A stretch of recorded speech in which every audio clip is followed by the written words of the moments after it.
Ya, Anda kembali bersama kami dalam Saling Silang. Kita lanjutkan. Ya, ini tadi dikatakan mungkin ya bahwa pengajuan ini dikarenakan meskipun oleh pra peradilan sudah ditolak, dikatakan bahwa penetapan cekal ini sah begitu. Tetapi kemudian dikatakan masih digugat begitu. Nah ini itu yang penting. Seperti apa ini Pak Boy? Tapi ketika Pak Fredrik menutup begitu kan kita tidak bisa mengembangkan diskusi ini. Karena satu sisi ada pra peradilan, satu sisi ada PT UN, satu sisi ada pelaporan. Dan sekali lagi tadi seperti misalnya tentang saya pernah tahu di Kendal gitu, Bupati Kendal itu proses penanganan korupsi dia tidak ditahan gitu kan, banding juga tidak ditahan. Kemudian pada posisi itu kemudian dia kasasi. Dan di tengah-tengah itu kemudian jaksa menahan.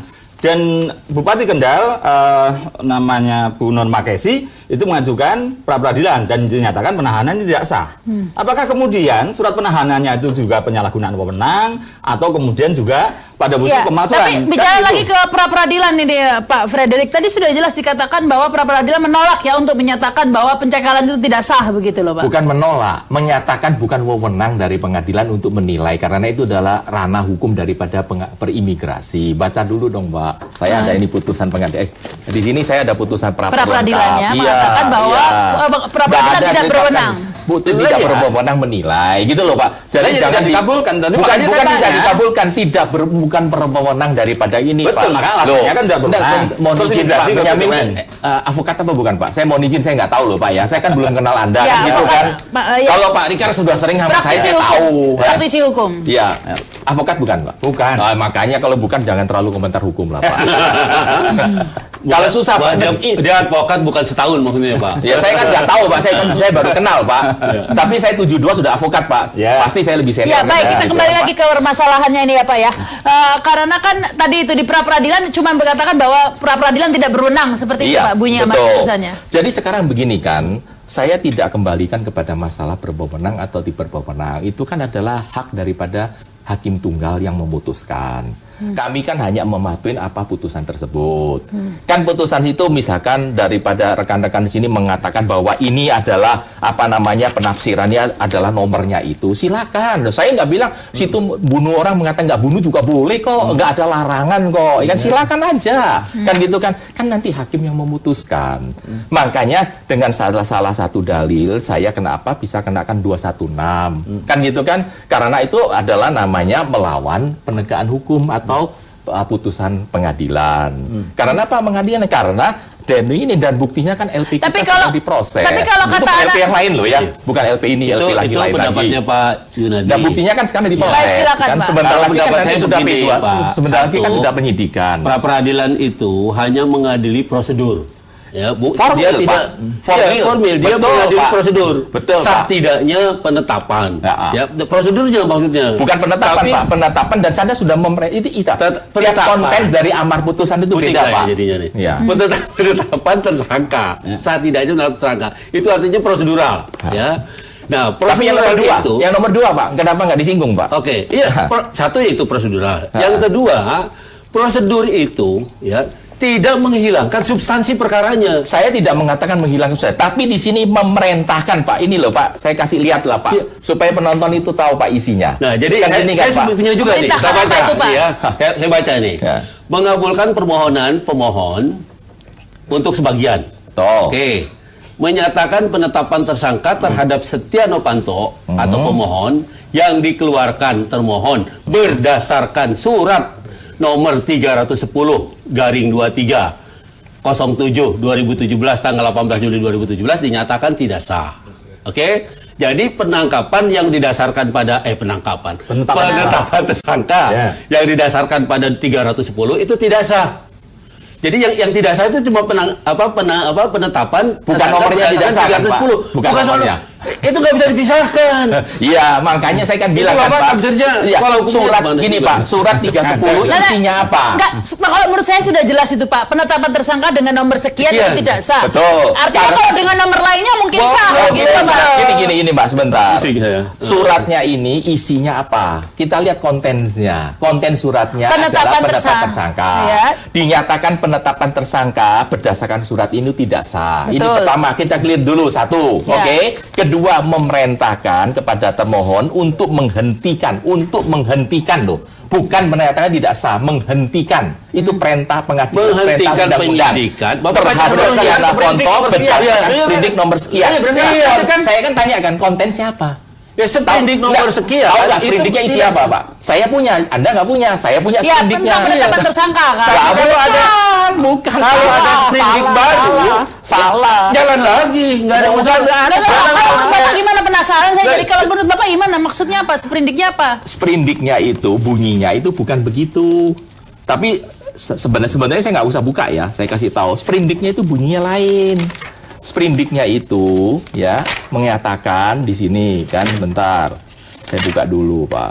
Bentar. Kan ini. Intinya mengatakan apa, Pak, intinya? Ini. Aduh, lama sih dihafalin dulu tadi, Pak. Wah, saya nggak perlu hafal, Pak. Karena kan dalam hal ini kan, ini loh, Pak. Sprindiknya kan gitu, Pak ya. Saya tidak perlu sebutkan gitu, Pak ya.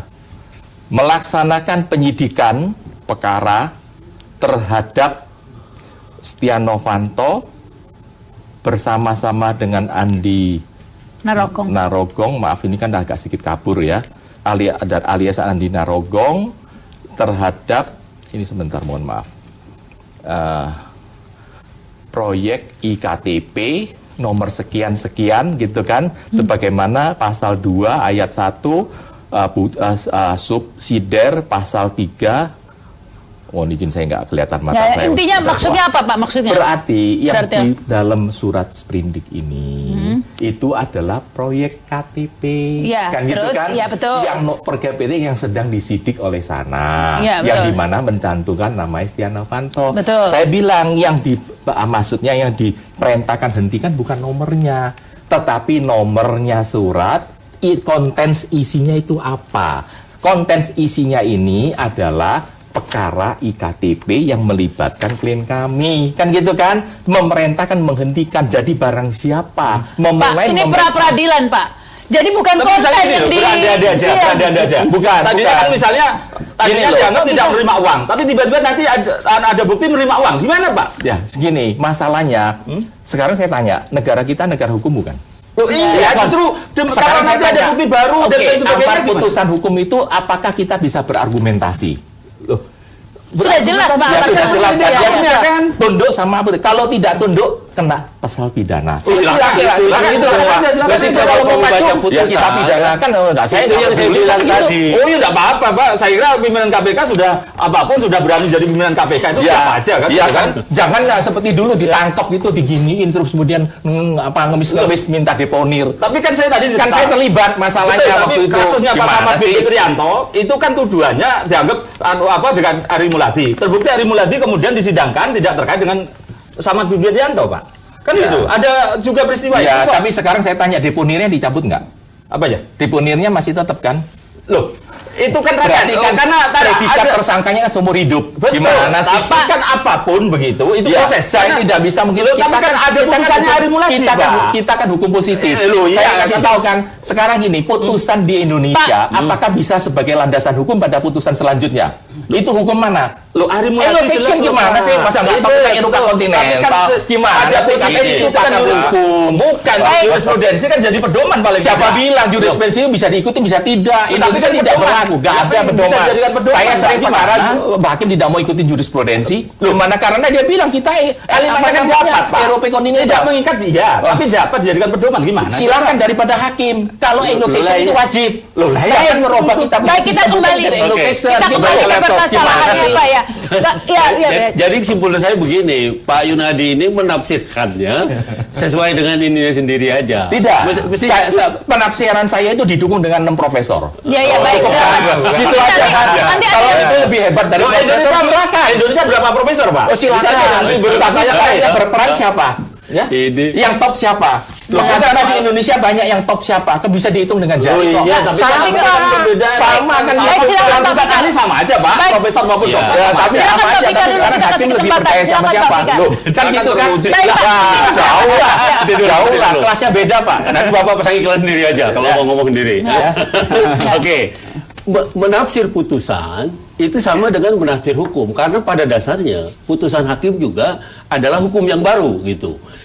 Hanya saja dia case per case, kasuistis kalau putusan itu. Dan sehingga yang mana pertanyaannya kasusnya pra peradilan, maka dia identifikasinya adalah apa yang dinyatakan tidak sah oleh pra peradilan itu. Itu saja, berhenti di situ. Bahwa ada umpamanya ada sprindik baru atau ada penetapan tersangka baru, nggak ada masalah. Karena memang pra peradilan ada contohnya gini, Pak. Contohnya Lanyala Mataliti itu berkali-kali itu. Berapa kali sampai di pengadilan bebas bukan karena tidak sahnya penyidikan. Itu kan menjadinya suatu tindakan namanya apa? Tidak terjadi tidak kepastian hukum. Loh, iya, sekarang pikir situ, saya tanya sekarang. Putusan sampai Mahkamah Agung, Pak. Sekarang saya tanya perkara pokok perkara, sekarang proses saya penyidikan. sekarang tanya sama situ kan. Ya. Mohon izin. Ya. Keluarga situ ditangkap polisi. Misalkan, saya contoh ya, mohon izin loh ya, bukan saya menyinggung loh ya. Contoh, atau gitu ya, ditangkap polisi. Situ praper karena nggak benar, menang. Begitu keluar pintu ditangkap lagi, ya kan? Situ praper lagi, menang lagi, keluar pintu tangkap lagi. Sampai itu, nggak selesai-selesai. Apakah itu benar? Baru? Bukan bukti baru. Kan semuanya itu kan begitu. Si Alaya itu ada bukti baru nggak? Saya nggak pegang kasus dia, tapi setahu saya nggak ada. Karena itulah menciptakan namanya ketidakpastian hukum di Indonesia. Kenapa sekarang investor di luar negeri banyak yang tanya? Saya kan konsultan hukum, banyak yang tanya sama saya takut sama negara kamu. Katanya itu berubah hukumnya itu bisa dinilai, bisa ditafsirkan, setiap orang berbeda. Hukum itu hanya penafsiran yang ada di dalam undang-undang. Nggak bisa ditafsirkan kita sendiri. Kita ini bukan Indonesia, jangan menafsirkan hukum. Kita lanjutkan lagi ya, pemirsa, kami akan kembali. Tadi penafsiran. Sesaat lagi akan ada Pak Edi Kusuma Wijaya juga ya. Kami akan kembali setelah bersama-sama berikut ini.